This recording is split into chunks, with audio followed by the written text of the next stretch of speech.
Hello friends, welcome to BCTQ program powered by Jontech digital. देखिए, आज के इस वीडियो सेशन में हम 25 जनवरी 2018 को जो एसएससी का पेपर हुआ था उसमें जो सर्वेइंग के क्वेश्चन आए थे उनको आज हम डिस्कस करने वाले हैं।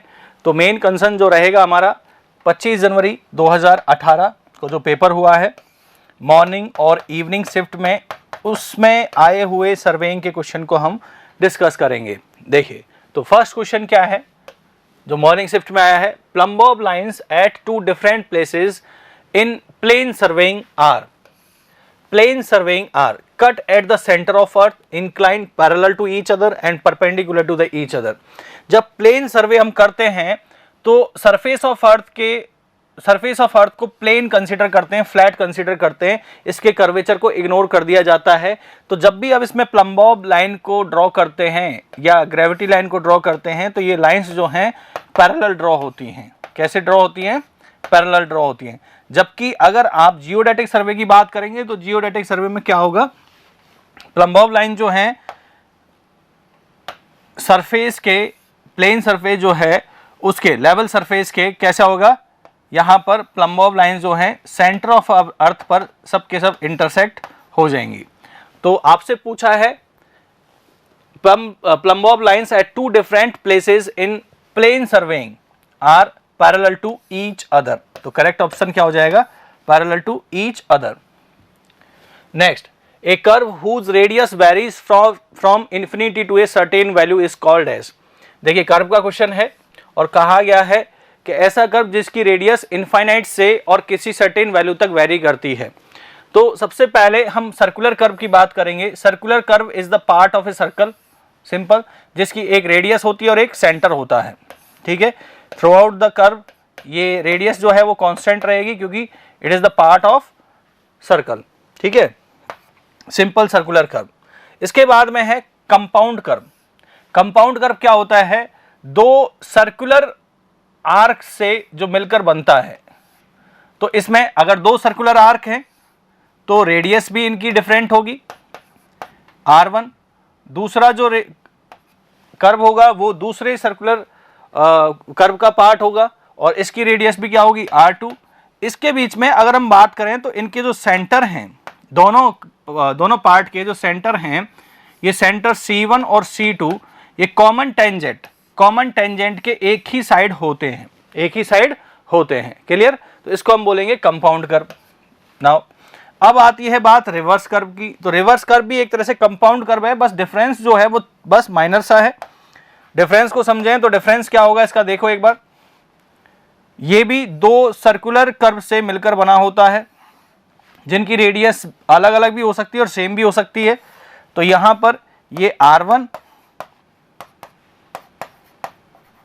और ये r2,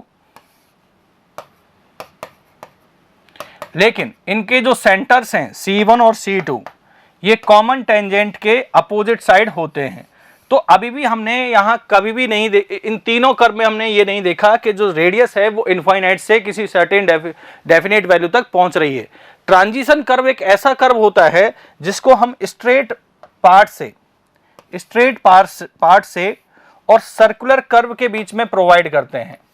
तो ये सर्कुलर कर्व, ये स्ट्रेट पार्ट और जो ये पोर्शन छूटा हुआ है यहाँ पर, इस बीच में हम एक कर्व प्रोवाइड करेंगे जो कि सर्कुलर कर्व को टेंजेंशियली ज्वाइन करेगा यहाँ पर। तो एक्चुअली ये जो कर्व आपने प्रोवाइड किया है इसको बोलते हैं हम ट्रांजिशन कर्व। यहाँ पर जैसे ही स्ट्रेट पार्ट से ये स्टार्ट होता है तो यहाँ पर इसकी रेडियस होती है इनफाइनाइट, और जैसे ही ये सर्कुलर कर्व को ज्वाइन करता है तो इसकी रेडियस हो जाती है सर्कुलर कर्व के बराबर। तो रेडियस कहां से कहां तक वेरी कर रही है? इनफाइनाइट से और एक सर्टेन वैल्यू तक। तो जो क्वेश्चन आपसे पूछा है उसका करेक्ट आंसर होगा ट्रांजिशन कर्व। और ऐसा क्यों होता है? क्योंकि यहां हम कंसर्न देखें ट्रांजिशन कर्व का, तो length of transition curve is inversely proportional to r। जैसे जैसे r कम होगी लेंथ ऑफ कर्व बढ़ती चली जाएगी। और दूसरी बात, यहां पर ट्रांजिशन कर्व प्रोवाइड करने का मेन रीजन क्या है, जो सडनली अगर आप डायरेक्टली सर्कुलर कर्व अप्लाई करोगे या प्रोवाइड करोगे स्ट्रेट पाथ के बाद में, तो सेंट्रीफ्यूगल फोर्स सडनली ही इसमें क्या हो जाएगा, इंट्रोड्यूस हो जाएगा और एकदम से जर्क लगेगा। तो उसको अवॉइड करने के लिए हम यहां पर क्या प्रोवाइड करते हैं, ट्रांजिशन कर्व। अब ट्रांजिशन कर्व में आप देख रहे हैं कि इसकी रेडियस इनफाइनाइट से एक सर्टेन वैल्यू तक डिक्रीज हो रही है, तो इसका मतलब सेंट्रीफ्यूगल फोर्स क्या होता है, हाफ mv²/r। तो r इनफाइनाइट है तो इनिशियली सेंट्रीफ्यूगल फोर्स जो P है वो 0 होगा, लेकिन जैसे जैसे वैल्यू कम होती जाएगी तो ये किस में आ जाता है, ये रोल में आता जाएगा। तो इसका मतलब यहाँ सेंट्रीफ्यूगल फोर्स जो है वो ग्रेजुअली इंट्रोड्यूस होता चला जाएगा ट्रांजिशन कर्व में, जबकि सर्कुलर कर्व में ये सडनली ही इंट्रोड्यूस होता है। तो इस क्वेश्चन का जो करेक्ट आंसर है वो होगा transition curve. Next question is what is the representative fraction of a scale 10 centimetre is equal to 20 kilometre. तो RF पूछा है, बहुत सिंपल सा क्वेश्चन है। यहां पर RF का मतलब होता है जो इंजीनियर्स स्केल की फॉर्म में आपको स्केल दे रखा है उसको सेम यूनिट में लिख देना। तो 10 सेंटीमीटर अपॉन 20 किलोमीटर को भी सेंटीमीटर में पुट करना है, तो किलोमीटर को मीटर में और मीटर को सेंटीमीटर में। तो 1/20,000 इज द RF, 1/20,000। देखो 0 से 0 कैंसिल आउट हो जाएगी यहाँ पर, और 1/20,000 इज द RF। तो यहाँ पर अगर हम देखें 20 किलोमीटर, मीटर को सेंटीमीटर में कन्वर्ट किया तो यहाँ ऑप्शन जो है 1 centimetre is equal to 20,000 centimetre होना चाहिए। तो ये ऑप्शन तो हमारा गलत हो गया, RF पूछा है तो इंजीनियर स्केल की फॉर्म में है, ये ऑप्शन भी गलत हो गया। ये दो है RF, लेकिन इसमें जो वैल्यू है वो थोड़ी ज़्यादा आ रही है 20 किलोमीटर को फिर से, या हो सकता है कि ये वैल्यू जो है मिसप्रिंट की वजह से 1 सेंटीमीटर की जगह 10 सेंटीमीटर लिख दिया होगा। तो इस तरह से इस क्वेश्चन को सॉल्व करना है। अगर 10 सेंटीमीटर लिखा हुआ है तो ये RF होगा, अगर 1 सेंटीमीटर लिखा हुआ है तो इसका करेक्ट आंसर हो जाएगा फिर दिस वैल्यू। ठीक है, तो एक छोटा सा प्रिंटिंग मिस्टेक हो सकता है इसमें। The line which is use to collect the details of the object in an area is called as. किसी ऑब्जेक्ट की डिटेल को कलेक्ट करने के लिए जो लाइन हम ड्रॉ करते हैं उसको बोलते हैं टाई लाइन। क्या बोलते हैं इसको हम, टाई लाइन। इसको हम बोलेंगे टाई लाइन। मेन लाइन क्या होता है, मेन लाइन सर्वे एरिया को, मेन लाइन जो है जब भी हम ट्रायंगुलेशन करते हैं तो सर्वे एरिया को ऑलमोस्ट 2 इक्वल पार्ट्स में डिवाइड करते हैं, और जो ऑलमोस्ट 2 इक्वल पार्ट्स में डिवाइड करते हैं वो लाइन होती है आपकी मेन सर्वे लाइन, या सॉरी मेन लाइन, जिसको हम बेस लाइन भी बोलते हैं। ओके सॉरी, ये बेस लाइन। ठीक है, बेस लाइन। तो बेस लाइन क्या होती है, base line is the longest line which divides the whole survey area in almost 2 equal parts. Clear, ये सबसे बड़ी लाइन होती है जो एरिया को 2 ऑलमोस्ट इक्वल पार्ट्स में डिवाइड करती है। इसको हाईली प्रिसाइज इंस्ट्रूमेंट से मेजर किया जाता है, क्योंकि इसके मेजरमेंट में डिग्री ऑफ एक्यूरेसी जो है कंप्लीट इंटायर ट्रायंगुलेशन में सबसे ज्यादा होती है, तो इसकी एक्यूरेसी हाईएस्ट होगी। इसको मेजर करने के लिए हम इनवार टेप का यूज करते हैं। बेस लाइन को मेजर करने के लिए हम इनवार टेप का यूज करते हैं। और क्यों करते हैं, क्योंकि इनवार टेप की जो एक्यूरेसी है या प्रिसाइजनेस है वो बहुत ज्यादा होती है। Invar tape is the most precise tape among the all tapes. ठीक है, सभी टेप्स में सबसे ज्यादा प्रिसाइज होती है। चेक लाइन क्या होती है, ट्रायंगुलेशन में सर्वे वर्क की एक्यूरेसी को चेक करने के लिए हम चेक लाइन रन करते हैं।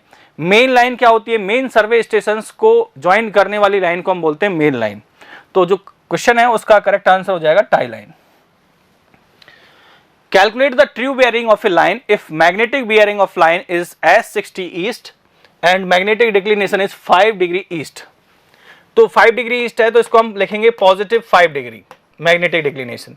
आपसे पूछा है ट्रू बियरिंग, तो सबसे पहले तो हमको इसको कन्वर्ट करना होगा होल सर्कल बियरिंग में। तो साउथ ईस्ट क्वाड्रेंट में अगर हम जाएं, नॉर्थ साउथ ईस्ट वेस्ट, तो लाइन है आपकी यहां पर और ये एंगल दे रखा है 60 डिग्री। तो होल सर्कल बियरिंग इसकी हो जाएगी 180 minus 60 degree, that is 120 degree. तो ये तो आपको मिल गया 120 डिग्री। कितना मिल गया, 120 डिग्री इसकी ट्रू मैग्नेटिक बियरिंग मिल गई होल सर्कल बियरिंग सिस्टम में। अब आपसे पूछा है इसकी true bearing, so true bearing is equal to magnetic bearing plus magnetic declination. और मैग्नेटिक डिक्लिनेशन अगर ईस्टवार्ड है तो वो नेगेटिव पुट करेंगे, और अगर ईस्टवार्ड है तो पॉजिटिव पुट करेंगे, और अगर वेस्टवार्ड है तो उसको नेगेटिव पुट करेंगे। तो मैग्नेटिक बियरिंग है इसकी 120 डिग्री प्लस 5 डिग्री, तो ये हो जाएगा 125 डिग्री इसकी ट्रू बियरिंग। क्वेश्चन जो ऑप्शन दे रखे हैं वो क्वाड्रेंटल बियरिंग में, तो अगर हम 125 डिग्री को क्वाड्रेंटल बियरिंग सिस्टम में कन्वर्ट करते हैं तो ये जो बियरिंग आएगी इसका मतलब यहाँ क्या हो जाएगा, नॉर्थ से 125 डिग्री पर, नॉर्थ से 125 डिग्री पर, तो एक्चुअली ट्रू नॉर्थ जो है वो यहाँ कहीं लाए कर रहा होगा, 5 डिग्री ज़्यादा लाए कर रहा होगा, तो इसका साउथ 5 डिग्री कम हो जाएगा। तो ये जो वैल्यू होगी साउथ से ये हो जाएगी आपकी 55। कितनी हो जाएगी, 55। तो south 55, east is the correct answer. जो डिक्लिनेशन है वो 5 डिग्री का है, तो ऑब्वियसली ईस्ट वार्ड है, तो मैग्नेटिक नॉर्थ जो होगा ट्रू नॉर्थ के ईस्ट डायरेक्शन में होगा, तो 5 डिग्री यहां पर डिफरेंस आया, तो 5 डिग्री यहां पर भी डिफरेंस आएगा। Calculate the total correction required if line measured using 20 metre chain 2380 metre, actual length of chain is 20.2 metre. तो सबसे पहले टोटल करेक्शन पूछा है, अगर हम चेन को एक बार यूज करते हैं, देखो इस कंसेप्ट को थोड़ा सा अच्छे से समझ लेते हैं। चेन है वो हमारी डेजिग्नेटेड लेंथ लिखी हुई है उस पर 20 मीटर। जब हम इसको एक बार यूज कर रहे हैं, एक बार यूज करने पर मेजरमेंट वैल्यू हम लिखेंगे, मेजर्ड वैल्यू 20 मीटर, जबकि हमको पता है इस चेन की एक्चुअल लंबाई जो है वो 20.2 मीटर है। कितनी है, 20.2 मीटर। तो इसका मतलब इस मेजरमेंट की ट्रू वैल्यू हो जाएगी 20.2 मीटर, 20.2 मीटर। तो अगर हम एक बार चेन को यूज कर रहे हैं तो करेक्शन कितना हो जाएगा, true value correction is equal to correction per chain length. जब हम चेन को एक बार यूज कर रहे हैं तो करेक्शन पर चेन लेंथ हो जाएगा 20.2 माइनस 20, दैट इज 0.2 मीटर। जब हम एक बार चेन को यूज कर रहे हैं तो हमको करेक्शन अप्लाई करना पड़ रहा है 0.2 मीटर का। देख लीजिए यहां से आ रहा है ये।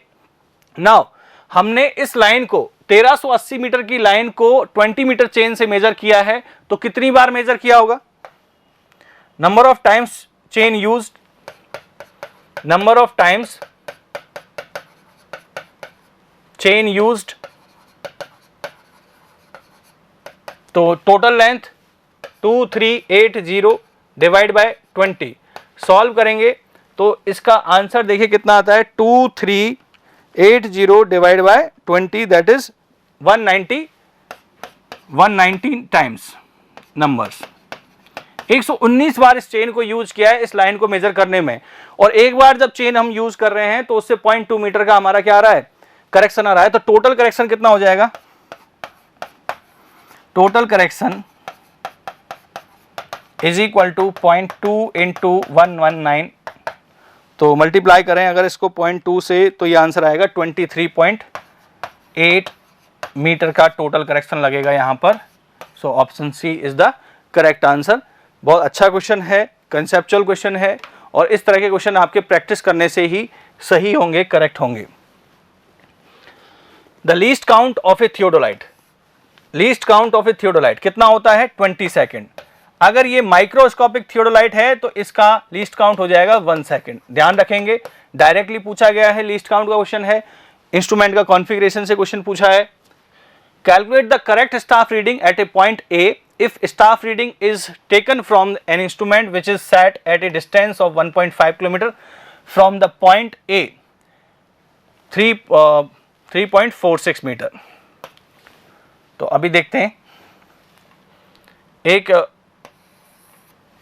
देखो, calculate the correct staff reading at point A if staff reading is taken from an instrument,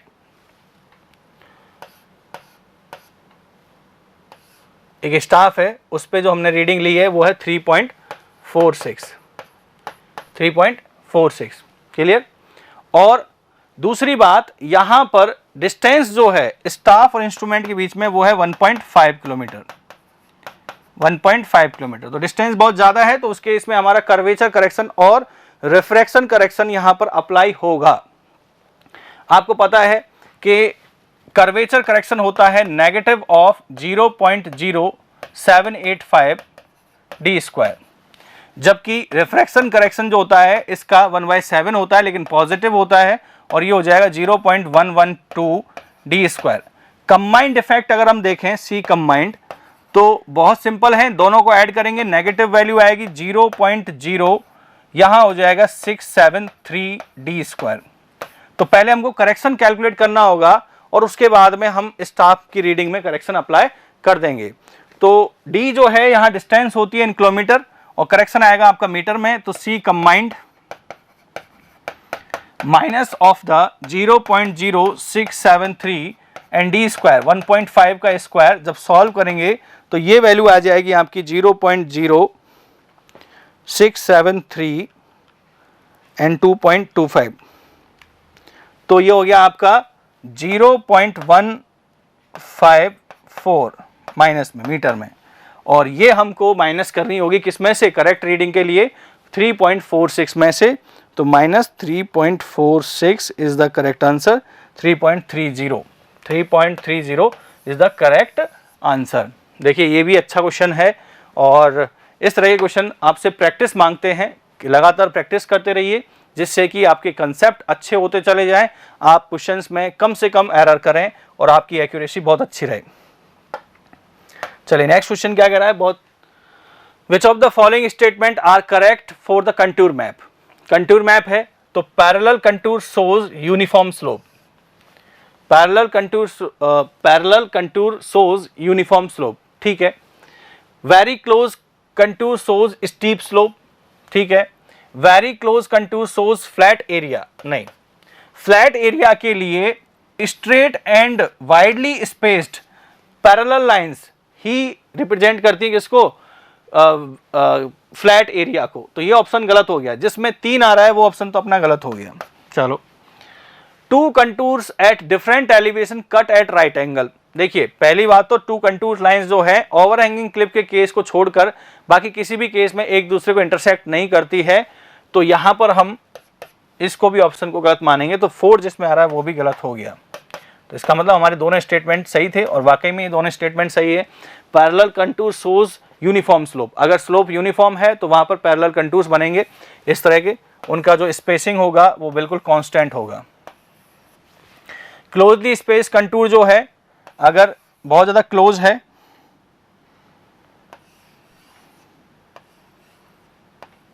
तो अगर आप इस साइड को देखेंगे, इस डिप्रेशन हो या हिल हो, इस साइड को अगर देखेंगे तो इस साइड इसके कंटूर जो है ज्यादा क्लोज हैं, तो इधर स्टीप स्लोप है जबकि इधर यहां पर माइल्ड स्लोप है, ठीक है। Which of the following survey is used to define the property of line? Property of line के लिए बहुत इंपॉर्टेंट कंसिडरेशन है, फ्रीक्वेंटली पूछा जाता है, और आपको पता है प्रॉपर्टी लाइन को डिफाइन करने के लिए कौन सा सर्वे करते हैं हम, कैडेस्ट्रल सर्वे। कौन सा सर्वे करते हैं हम, कैडेस्ट्रल सर्वे। तो क्लासिफिकेशन ऑफ सर्वे से भी क्वेश्चन डायरेक्टली पूछे जाते हैं जो डेफिनेशन रिलेटेड होते हैं। Now the vernier that is calibrated in the direction opposite to the main scale. कोई वर्नियर अगर मेन स्केल के अपोजिट डायरेक्शन में कैलिब्रेट किया जाता है तो उसको बोलते हैं रेट्रोग्रेड वर्नियर स्केल, और अगर मेन स्केल के सेम डायरेक्शन में कैलिब्रेट किया जाता है तो उसको बोलते हैं हम डायरेक्ट स्केल या डायरेक्ट वर्नियर। तो आपका जो क्वेश्चन है उसका करेक्ट आंसर हो जाएगा रेट्रोग्रेड वर्नियर स्केल। अब देखिए आप जो भी क्वेश्चन अटेम्प्ट कर रहे हैं इस डिस्प्ले पे देखते जा रहे हैं, उससे ये ऑब्जर्व कीजिए कि क्वेश्चन का लेवल क्या है, किस तरह के क्वेश्चन पूछे जा रहे हैं और उनको कैसे डील करना है, ठीक है। बहुत आसान क्वेश्चन है, बस आप थोड़ा सा प्रैक्टिस कीजिए, पढ़ते रहिए, जिससे कि आपकी कमांड आए क्वेश्चन को सॉल्व करने में। Now which of the following instrument is used for measurement of sighting objects in a plane table survey?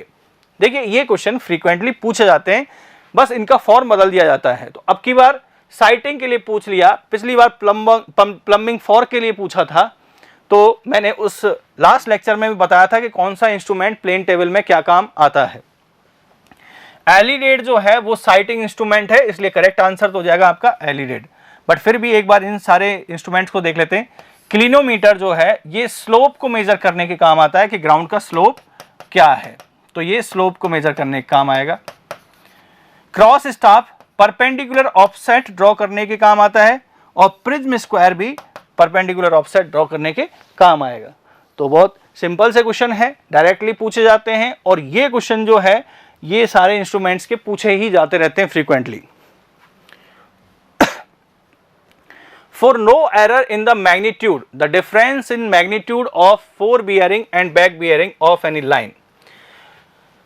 अगर किसी लाइन की फोर बियरिंग और back bearing without any error हमने ली है और इसके स्टेशंस जो हैं लोकल अट्रैक्शन से प्रभावित नहीं हैं, they are free from local attraction, then the difference of fore bearing and back bearing should be 180 degree.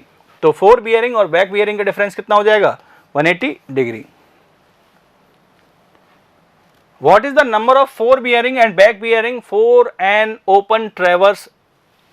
n number of stations दे रखे हैं यहां पर. तो अगर ये इस क्वेश्चन का आंसर आपको डायरेक्टली याद नहीं है तो एक ओपन ट्रेवर्स आप बनाइए. मैंने पहले एक ओपन ट्रेवर्स बनाया है यहां पर, ठीक है. इसमें स्टेशंस हैं, नंबर ऑफ स्टेशंस 2. ये फॉरवर्ड स्टेशन है बैकवर्ड स्टेशन है ए और बी है फॉरवर्ड स्टेशन. तो फर्स्ट स्टेशन पर हम लेते हैं फोर बियरिंग, तो यहां पर हमारा आएगा फोर बियरिंग. लास्ट स्टेशन पे हम लेते हैं बैक बियरिंग, तो यहां पर एक फोर बियरिंग और एक बैक बियरिंग, इसका मतलब n-1 और n-1, ठीक है. 1-1 हो गया. इस केस में अगर जाएं और साइड्स अगर हम बढ़ाएं तो क्रॉस चेक कर लेते हैं ए, बी और सी, ठीक है. तो अब की बार जो स्टार्टिंग स्टेशन है फर्स्ट स्टेशन, केवल यहां पर फोर बियरिंग होगी. इंटरमीडिएट स्टेशन पे हम फोर बियरिंग और बैक बियरिंग दोनों ही लेते हैं, तो एक फोर बियरिंग यहां हो गई और एक बैक बियरिंग भी यहां हो गई. और लास्ट स्टेशन पे हम हमेशा बैक बियरिंग ही लेते हैं. तो इस बार के केस में 3 तो स्टेशन है, n=3, 2 फोर बियरिंग और 2 बैक बियरिंग. तो इस केस में हो जाएगा n-1 और n-1 फोर बियरिंग और बैक बियरिंग. तो इस तरह से हम कह सकते हैं कि यहां पर जो करेक्ट आंसर जाएगा वो जाएगा हमारा n-1 एंड n-1.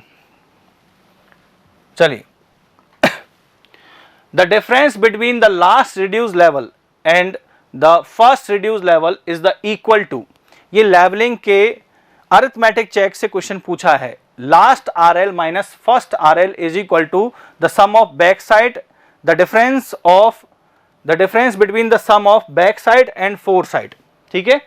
जो बैक साइड और फोर साइड का सम है इसके डिफरेंस के बराबर होता है. तो first RL minus last RL is equal to summation back side minus summation fore side. Clear? ये है अरिथमेटिक चेक. क्लियर? ध्यान रखेंगे हाइट ऑफ इंस्ट्रूमेंट मेथड के लिए.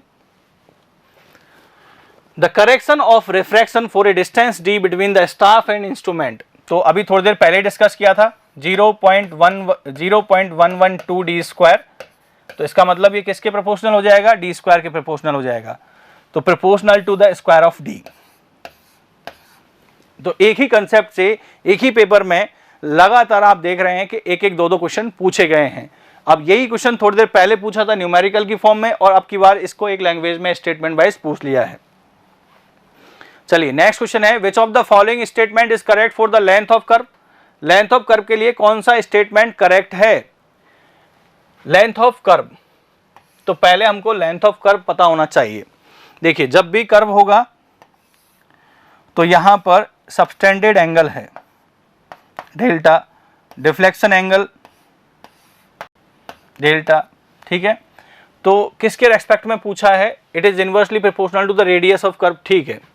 तो आपको भी पता है कि 360 अगर सबटेंडेड एंगल होता तो लेंथ ऑफ कर्व हो जाता 2πr, लेकिन यहाँ तो एंगल है डेल्टा डिग्री, तो लेंथ ऑफ कर्व हो जाएगा is equal to 2πr upon 360 degree into delta. तो अब हम इसको थोड़ा सा पढ़ लेते हैं. लेंथ ऑफ कर्व का ये फॉर्मूला है. अगर यहाँ सबटेंडेड एंगल 360 होता तो ये सर्कल बन जाता और उसका लेंथ ऑफ कर्व हो जाता है सरकमफेरेंस के बराबर, परिधि के बराबर 2πr. लेकिन अगर डेल्टा डिग्री है तो 1 डिग्री उस कैलकुलेशन से हम यहाँ बता सकते हैं कि length of curve is equal to 2πr upon 360 into delta. तो it is proportional to r. It is inversely proportional to r, गलत. It is inversely proportional to the square of radius, गलत. It is proportional to the deflection angle, बिल्कुल अभी deflection angle के proportional जा रहा है. It is proportional to the degree of curve. ठीक है, डिग्री ऑफ कर्व क्या होता है कि यहाँ पर गिवन रेडियस और गिवन लेंथ ऑफ आर्क, जैसे ये जो आर्क लेंथ होगी वो एक चेन के बराबर होगी, या तो 20 मीटर या 30 मीटर, और यहाँ पर कितना एंगल बना है इसको हम बोलते हैं डिग्री ऑफ कर्व। रेडियस आपको गिवन होगी। तो ये बेसिकली यहाँ पर अगर हम देखें तो डिग्री ऑफ कर्व का कोई ऐसा कंसर्न नहीं आ रहा, लेकिन डिफ्लेक्शन एंगल की बात करें तो it is proportional to deflection angle. तो करेक्ट ऑप्शन क्या हो जाएगा हमारा, it is proportional to deflection angle. ठीक है, which of the following represents the correct order of setting up a plane table. Plane table का ओरिएंटेशन जो है और इंस्ट्रूमेंट से, प्लेन टेबल का जो टेम्परेरी एडजस्टमेंट है वो और इंस्ट्रूमेंट से थोड़ा सा अलग होता है। उसमें सबसे पहले हम प्लेन टेबल को ग्राउंड स्टेशन पर जाकर फिक्स करेंगे, तो पहला सेटिंग अप या फिक्सिंग।